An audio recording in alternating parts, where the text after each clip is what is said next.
Part 1. You will hear a conversation between a senior librarian and a woman interested in working at the library. First, you have some time to look at questions 1 to 7.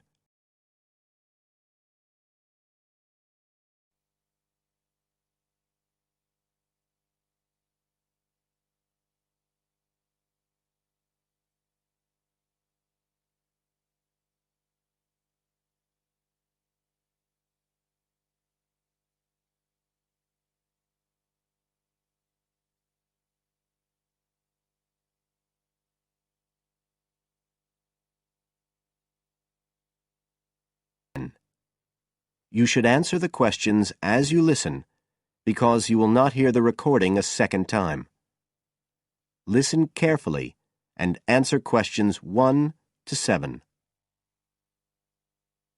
I'm interested in doing some work for the library. Are you the person to speak to? Yes. Right. Well, what sort of work are you interested in? Well, I've just come to live here in Australia. I don't want a full-time job until my children have settled down, but I really need to get out of the house a bit. And I heard you need voluntary workers for various projects. Right. But I don't know if I have the right skills. Well, we do provide training. Oh! We always include an orientation to the library, together with emergency procedures. That's fire regulations, emergency exits, first aid so you can cope with accidents or sudden illness. Things like that which are necessary for anyone who's working with the public. Then we give specialist training for particular projects, like using our database system. I do have quite good computer skills, in fact. Oh, great. Is there any sort of dress requirement? Well, all staff have to wear a name badge, so they can be identified if they go outside the staff-only areas. But apart from that, there aren't many regulations. We ask you to sign in and sign out for insurance purposes, but that's all. How about transport? Do you live locally? Well, not too far away. I'm at Porpoise Beach. My husband needs a car during the day, but it's only about 20 minutes on the bus. In fact, we can reimburse part of your travel expenses in that case. Oh! Would that be the same if I came by car? No, because parking is such a problem here. One thing we are looking for, though, is someone who can drive a minibus. No problem. So, do the projects involve going outside the library? Some, yes, but not all. We've just finished one which involved working with photographs taken of the area 50 or 100 years ago. It basically involved what we call encapsulation. Putting them in some sort of covers to keep them safe? Exactly. It's time-consuming work, and we were very grateful to have help with it. Then, sometime next year, we're hoping to begin working on an initiative involving the sorting and labelling of objects relating to local history. We'll be needing help with the cataloguing. Well, I'd definitely be interested. How about at present? Well, we have a small team who work to support those who are unable to read. Working with the blind? Yes, or other groups who have reading difficulties. We provide volunteers with equipment so that they can take books home with them and read them aloud onto CDs. We're gradually building up a collection that can be lent to those who need them. I can see it would be useful, but I'd really like to do some sort of work where I can get the chance to meet people. How about reading stories to children? That's done by our regular staff. But we do have another project. It's a very long-established scheme which involves helping those who are unable to have direct access to the library. Oh, I noticed someone with a trolley of books when I was at the hospital last week. That sort of thing. That would have been one of ours, yes. It's one of our most popular services. Lots of people who wouldn't dream of going to the library normally, when they're at home, borrow a book when the trolley comes round the ward. I can imagine. Yes, I'd definitely be interested in that. Right, so how do I enrol? Well, we do ask all volunteers to commit themselves to a regular period each week. I could probably do 5 or 6 hours. Oh, be careful not to take on too much. But we do need someone for a couple of afternoons, from 2 to 4, so 4 hours altogether. That sounds fine. Before you hear the rest of the conversation, you have some time to look at questions 8 to 10.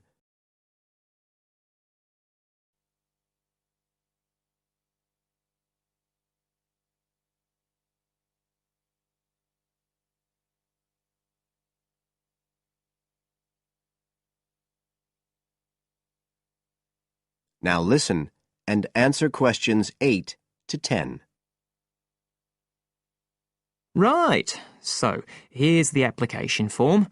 It asks the usual questions, name and address and telephone number. You also need to fill in details of who we should get in touch with in case of any accident or problem like that. We do need to have that filled in. And there's a space for date of birth, but that's only if you're over 75, so we won't worry about that. No. Oh, it asks for qualifications. Do I need to provide certificates? They're not necessary. We'll need the names of 2 referees, not relatives or family members, obviously. What else? Signature of parent or guardian. That won't be necessary, as I assume you're over 18. Yes. What's this? It says civil conviction check. That's a document we have to provide by law for those working on projects involving children, so we won't need it in your case. But you will need to sign this separate document. That's a copy of commitment. It's basically an agreement to work according to the library guidelines. So, if you'd like to fill this all in, you can do it here or take it home, whichever you prefer. I'll take it home if that's okay. Right, well, thank you for your time.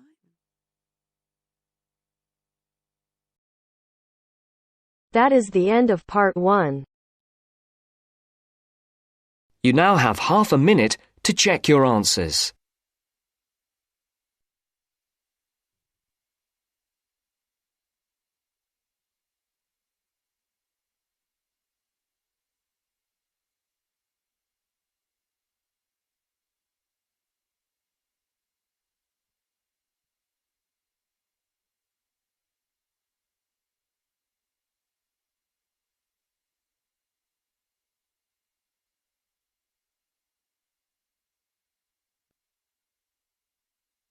Now turns to part 2.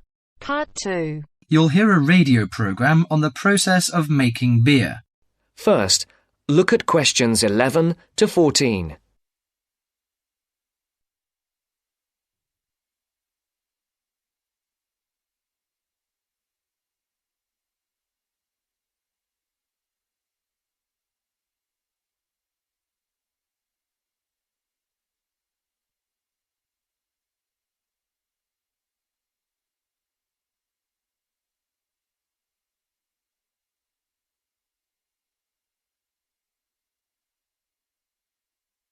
Listen carefully. Hello and welcome to Gourmet Evening, and this week we're looking at the world's popular beverage, a great favourite today, beer. And in the studio to tell us all about it is Clark Maxwell. Beer is one of my personal favourite beverages, and I've got a number of facts, tips and trivia about beer to share with you. So, who invented beer and when? What is beer made of? Actually, historians are not entirely sure when beer was invented, but they guess that beer was created accidentally by early nomadic tribes roughly 10,000 years ago. The 4 primary ingredients are malt, hops, yeast and water. Malt, which gives the beer a sweet taste, is made from barley soaked in water until its husks open and sprout. The sprouts are then dried and crushed. The small flowers of the hops vine are added partly because they taste bitter, helping balance the sweetness of the malt. Hops prevent the growth of bacteria that can spoil beer. Yeast is responsible for fermentation, which creates the alcohol and carbonation. Beer makers sometimes use additives or substitutes for malt or hops. Substitutes such as corn or rice can make a beer lighter or cheaper to produce. Before the broadcast continues, look at questions 15 to 20.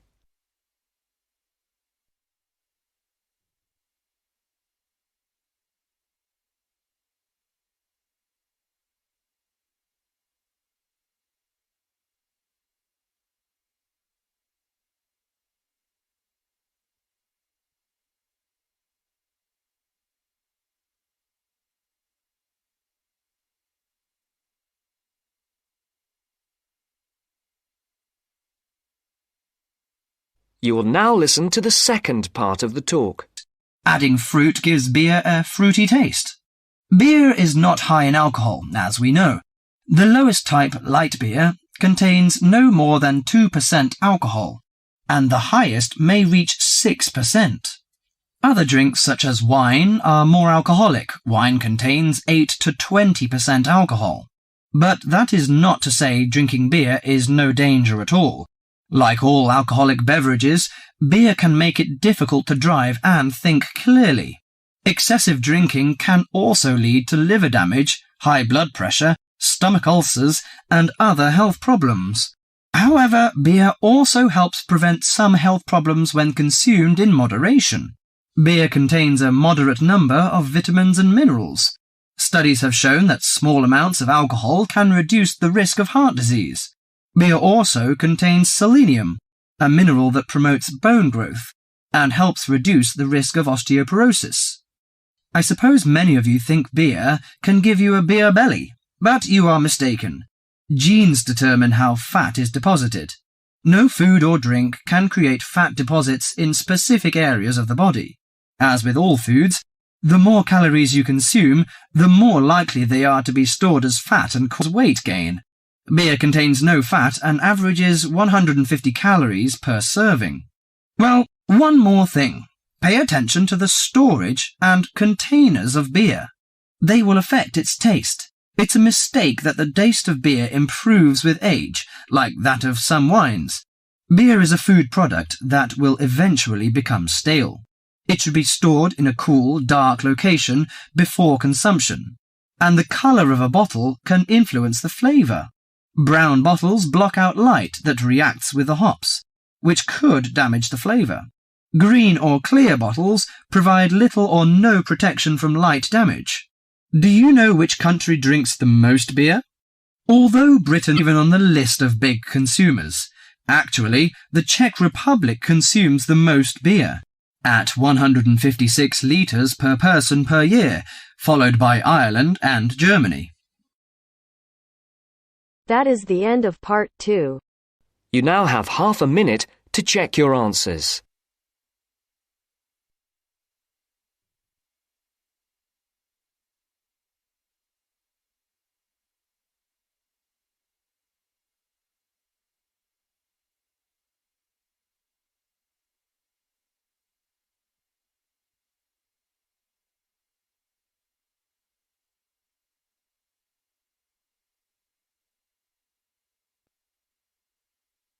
Now turns to part 3. Part 3. You are going to hear a conversation on rivers. First, you have some time to look at questions 21 to 25.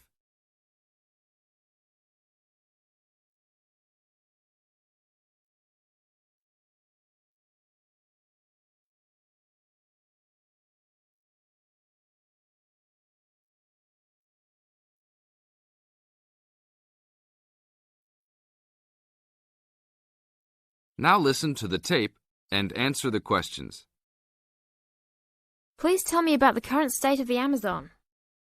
We have increased deforestation, increased human population relating to deforestation, and a role of fire in the Amazon on a scale that's never been seen in history. At the same time, you can see progress in trying to counter that negative trend. How do you see this? We see this in the creation of national parks and indigenous areas, and efforts to fund sustainable development activities for locals. We see both good and the bad, and it's going to be a race to finish. I understand that you started the Minimum Critical Size of Ecosystems project. Could you tell me about it? A number of years ago, it became apparent that those practicing conservationists didn't have the scientific information available to properly design a conservation area. They didn't know how big it had to be, right? People were learning that as forests fragment, the fragments begin to shed species after they become isolated, so they end up becoming poor examples of what they had been. This relates to the size of the fragment. Do people still study this? Yes, there is a rich subfield of conservation biology that looks at the efforts of fragmentation. One of the consequences is a general policy response to set up protected areas that are fairly large, something on the order of 1,000 square kilometres.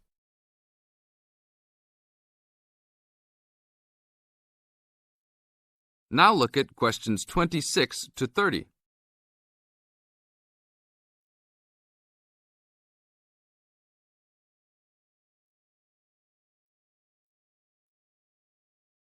As the talk continues, answer questions 26 to 30. Can you talk a little bit more about the forest fragmentation? As habitats are destroyed, they are accompanied by habitat fragmentation. So when 50% of a forest is lost, the remaining 50% being is not one large block, but smaller pieces, which makes the conservation problem even worse than saying that 50% has been lost. And this affects not just forest, but species diversity, correct? In terms of species loss, we can't give you precise numbers about how many species are lost because of these fragmented landscapes, but we're beginning to get close to where we can make that estimation.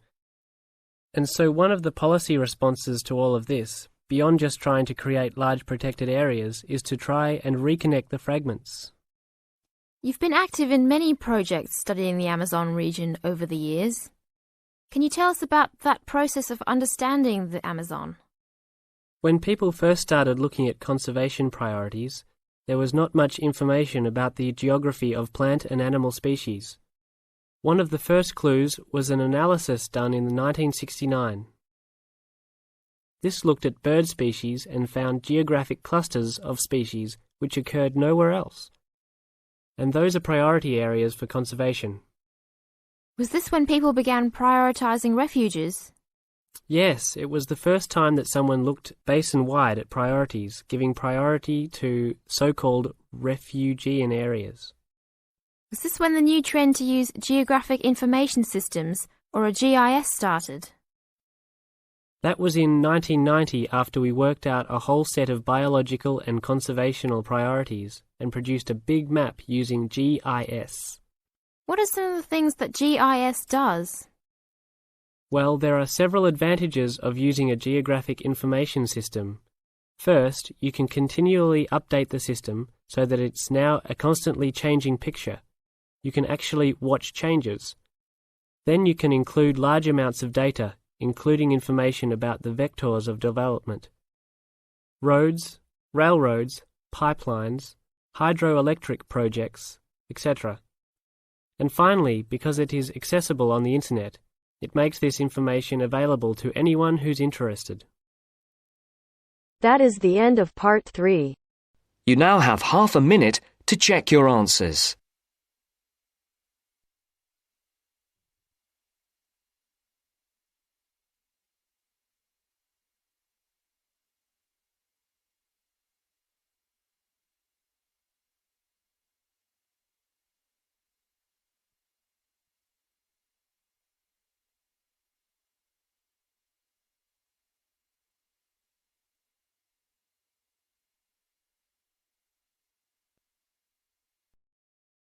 Now turns to part 4. Part 4. First, you have some time to look at questions 31 to 40.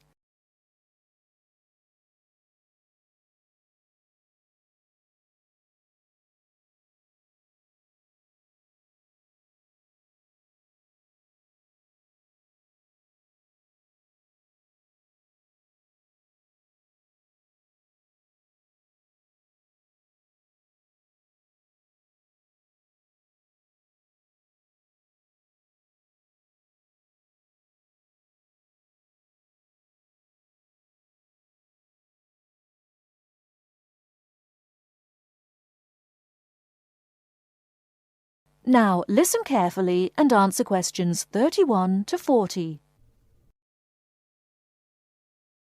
Today I'm going to talk about the city of Barcelona and its architecture.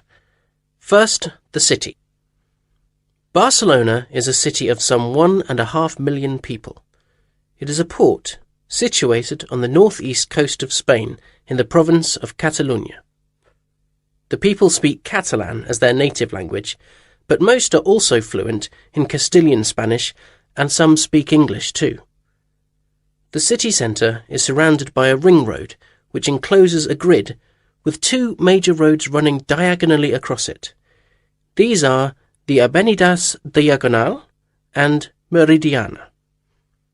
Probably the most famous street in Barcelona is La Rambla, which connects the Plaça de Catalunya in the town centre to the statue of Columbus on the water's edge. All along the centre of this wide boulevard are stalls selling flowers and artistic works. Barcelona was founded by the Carthaginians from modern-day Tunisia in North Africa. It grew under the influence of the Roman Empire, later becoming the capital of Spain. Under strong government, it expanded its trade, exporting cloth to other Mediterranean ports, and establishing itself as a financial centre. It went into decline after 1400, and in 1640 it was the centre of the Catalan Revolution against King Philip IV of Spain. Now it is considered by many to be the cultural centre of Spain, and the Olympic Games were held there in 1992. Now to the architecture. Throughout the city there are many fine buildings, churches, cathedrals, markets and squares, which date back to the 13th century. One very fine square, which can be entered from La Rambla, is the Plaça Real, or Royal Square. This was built by Molina in the 19th century. 7 narrow passages lead into a large central area, which is surrounded by 2-storey buildings. Most of the ground floor is occupied by restaurants and bars, and it is traditionally a place of music and entertainment. It is impossible to talk about the architecture of Barcelona without mentioning Gaudí, who dominated the scene from the 1880s until his death in 1926. His style was unique, a decorative form of Art Nouveau, the style of the 1920s and 30s in Europe. It was based on organic natural forms, which often seem to defy the qualities of the materials they are made from. I will mention just 3 of his best-known works today. The first is Güell Palace. This was built for the Count of Güell, one of Gaudí's main supporters. The building features 2 arched gates, which lead into the stable area. Inside are 2 circular staircases, one for people and the other for horses. The ground floor is built of brick, but there is also much natural stone used in the construction. The roof is quite fantastic, with brightly coloured sculptures built around the chimneys and ventilation shafts. Another project commissioned by Güell is the park named after him.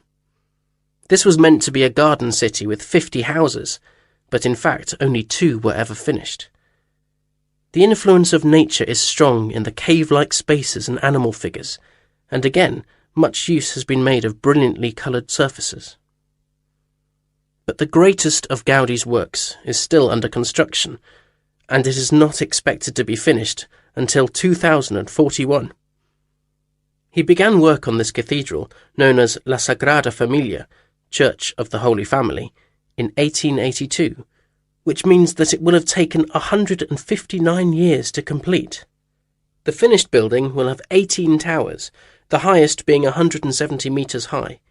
The building will be 95 metres long by 60 metres wide, and it will hold 13,000 people, a truly impressive monument to Gaudí's great genius. And that's all we have time for today.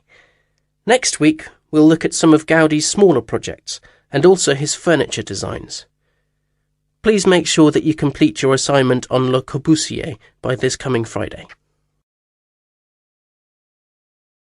That is the end of part 4. You now have half a minute to check your answers.